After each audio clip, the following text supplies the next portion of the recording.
வணக்கம். இப்போ ரீசெண்ட்லி ஒரு செய்தி நீங்க படிச்சிருப்பீங்க, பார்த்திருப்பீங்க. ஒரு வயசான லேடி அவங்களோட பேத்திய அப்படி போட்டு அடிச்சிருப்பாங்க மலேசியால. அந்த வீடியோவை பார்த்து நம்ம மக்கள் அப்படி கொதிச்சு போயிட்டாங்க. அதை அப்லோட் பண்ணி ஒரே ஒரு மணி நேரத்துல அந்த வீட்டு முன்னாடி அதிகாரிகள் எல்லாம் போய் நின்னாங்க. நீங்க பாத்தீங்கன்னா மலேசியால இருக்கிற இந்தியன்ஸ் மட்டுமே இல்ல, எல்லா மதத்தை சேர்ந்தவங்களும் அந்த பாட்டியோட செயலை கிரிட்டிசைஸ் பண்ணாங்க, உதவி செய்ய கூட முன் வந்தாங்க. இது உண்மையிலே நம்ம பெருமைப்படக்கூடிய ஒரு விஷயம்தான். ஆனா வித் ஆல் டியூ ரெஸ்பெக்ட், உங்க எல்லாருக்கும் நான் ஒரே ஒரு கேள்வியை முன் வைக்கிறேன். ஒரு உயிர் உங்க முன்னாடி வலியிலையும் வேதனையிலையும் தவிக்கும் போது உங்க மனசு பதறது. இது மனித இனத்துக்காக மட்டுமே பதற மனசா, இல்ல வலி உணரக்கூடிய எல்லா உயிரினங்களுக்காகவும் துடிக்கிற மனசா? அந்த பாட்டியோட வீடியோவுக்கு ஒரு டிஸ்லைக்க போட்டுட்டு ஒரு ஷேரை பண்ணிட்டு நம்ம சாப்பிட உட்கார்ந்தோம். நம்ம தட்டுல என்ன இருக்கு மறந்துடாதீங்க. நம்ம தட்டுல செத்து கிடக்கிற அந்த அனிமல்ஸ் எல்லாம் ஒரு காலத்துல உயிரோட இருந்த விலங்குகள், வாழ ஆசைப்பட்ட விலங்குகள், வலுக்கட்டாயமா நம்மளுக்காக துன்புறுத்தி கொல்லப்பட்ட விலங்குகள். இந்த அனிமல்ஸை எல்லாம் பிறந்ததுல இருந்து நம்ம அடைச்சி வச்சு அடிமைப்படுத்தி உடம்ப தேத்தி நோயோடையும் பயத்தோடையும் வாழும்படி செய்யறோம். இந்த கொடுமையெல்லாம் பல வருஷம் அனுபவிச்ச பிறகுதான் இந்த விலங்குகளோட கழுத்தை அறுக்கிறோம். அதுவும் அறுத்த உடனே உயிர் போகாது. ரொம்ப நேரம் அதிர்ச்சியிலையும் பயத்திலையும் வலியிலையும் துடிதுடிச்சுதான் செத்து போறாங்க. இந்த மீன், இறால், அப்புறம் தண்ணியில வாழ்ற மத்த மரீன் லைஃப்ஸ் எல்லாமே தண்ணிக்குள்ள இருந்து எடுத்து தரையில தூக்கி போடுறோம். நம்மளை தூக்கி தண்ணிக்குள்ள போட்டா எப்படி மூச்சு விட முடியாம அவதிப்படுவோமோ அதே நிலைமைதான் இவங்களுக்கும். அதுவும் மார்க்கெட்ல சில மீன் எல்லாம் இன்னும் உயிரோட இருக்கும். ஒரு உயிர் நம்ம கண் முன்னாடி அப்படி வேதனை அனுபவிச்சுக்கிட்டு இருக்கும் போது அதை கொஞ்சம் கூட பொறுப்பெடுத்தாம இது எத்தனை வெள்ளின்னு விலை பேசுறோம். அப்புறம் முட்டை தயாரிக்கிற இண்டஸ்ட்ரீஸ்ல எல்லாம் ஆண் கோழி குஞ்சுகளை உயிரோட கிரைண்டர்ஸ்ல தூக்கி போட்டு அரைச்சிடுவாங்க. ஏன்னா சேவல் எல்லாம் அந்த இண்டஸ்ட்ரிக்கு எந்த லாபமும் கொடுக்க முடியாது. முட்டை கோழியை எல்லாம் ரொம்ப மோசமான இடத்துல அடைச்சி வச்சு இயற்கையா அவங்க எவ்வளவு முட்டை போடுவாங்களோ அதை விட பல மடங்கு அதிகமா முட்டை போட வச்சு கடைசியில முட்டையே போட முடியாத அளவுக்கு அதோட உடல்நிலை மோசமானதுக்கு பிறகு அந்த கோழியை எல்லாம் கொன்னுடுறோம்.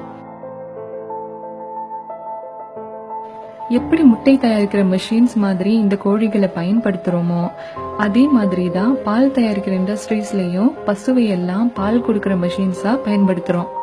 நம்மள பல பேர் ஃபெமினிஸ்ட்னு நம்மள சொல்லிக்கிறோம், அதாவது பெண்களோட உரிமைக்கு போராடுறவங்க. ஒரு ரேப் கேஸ் பத்தி படிச்சோடனே நம்ம எல்லாருக்கும் அப்படி கோவம் வருது. அந்த குற்றவாளியை சும்மா விடக்கூடாதுன்னு தோணுது. ஆனா உங்களுக்கு ஒண்ணு தெரியுமா, நமக்கு பால் வேணுங்கிறதுக்காக பசுக்களை எல்லாம் ஒவ்வொரு வருஷமும் தொடர்ந்து கற்பழிக்கிறாங்க. ஏன்னா மனிதர்களும் சரி விலங்குகளும் சரி கர்ப்பமா இருந்தா தானே பால் வரும். அதுவும் கண்ணுக்குட்டி எல்லாம் பிறந்த உடனே அதோட அம்மா கிட்ட இருந்து வலுக்கட்டாயமா அதை பிரிச்சு எடுத்து போயிடுறோம். ஏன்னா அப்படியே விட்டுட்டாதான் கண்ணுக்குட்டி அவங்க அம்மாவோட பாலை குடிச்சிருமே. இதனாலவே அந்த தாயும் சேயும் ரொம்ப கஷ்டப்பட்டு மன அழுத்தம் பல நாள் கதறி அழுவாங்க. பசுவும் ஒரு பெண் இனம் தானே, அதுவும் ஒரு குழந்தைக்கு அம்மா தானே. மாடு கோமாதா, அதை நம்ம சாமின்னு சொல்லி அதை நம்ம சாப்பிட மாட்டோம். ஆனா நீங்க பால் குடிக்கிறது அந்த மாடையே வெட்டி சாப்பிடுறதுக்கு சமம்.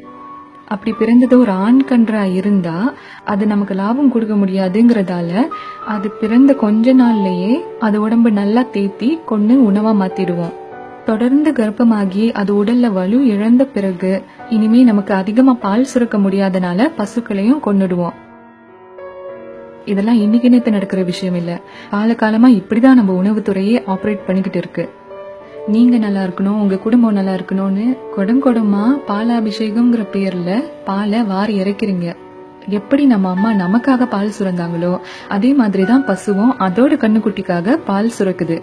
அதை நம்ம திருடி குடிக்கிறது மட்டும் இல்லாம கடவுள் கேக்குறாருன்னு சொல்லி கோயில்ல கொண்டு போய் ஊத்துறோம். கொஞ்சம் உங்க மனசு தொட்டு சொல்லுங்க, ஒரு தாயோட கண்ணீரும் ரத்தமும் வயிற்றெரிச்சலும் கலந்த அந்த பால் உங்க கடவுளோட மனசு குளிர வைக்க போதா? உங்க கடவுளை நீங்களே கெட்டவரா ஆக்கிடாதீங்க.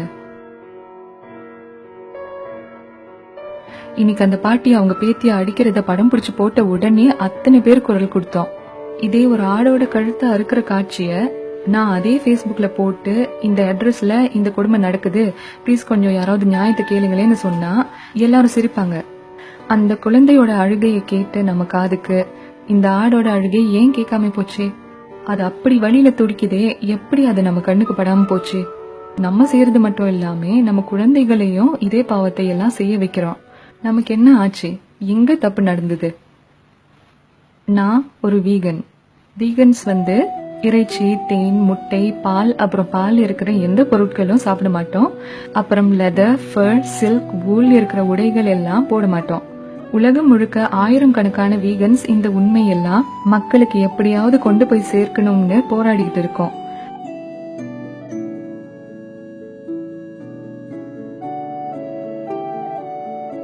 தயவு செய்து இத பத்தி நீங்க ஆராய்ச்சி பண்ணி நிறைய படிங்க, யூடியூப்ல வீடியோஸ் பாருங்க, நிறைய பேருக்கு எடுத்து சொல்லுங்க. விலங்கிலிருந்து வர்ற பொருட்கள் எல்லாம் நீங்க பயன்படுத்துறனால உங்க உடம்புக்கு எவ்வளவு கெடுதல், நம்ம சுற்றுச்சூழலுக்கு எவ்வளவு கெடுதல், அப்புறம் வறுமையை இந்த செயல் எப்படி ஆதரிக்குதுன்னு நீங்க தெரிஞ்சுப்பீங்க. நீங்க எடுக்க போற ஒரு சின்ன முடிவு தான் நம்ம உலகத்துக்கு ஒரு பெரும் மாற்றத்தை கொண்டு வரப்போகுது. நியாயமும் நீதியும் அனைவருக்கும் சமமா இருக்கட்டும்.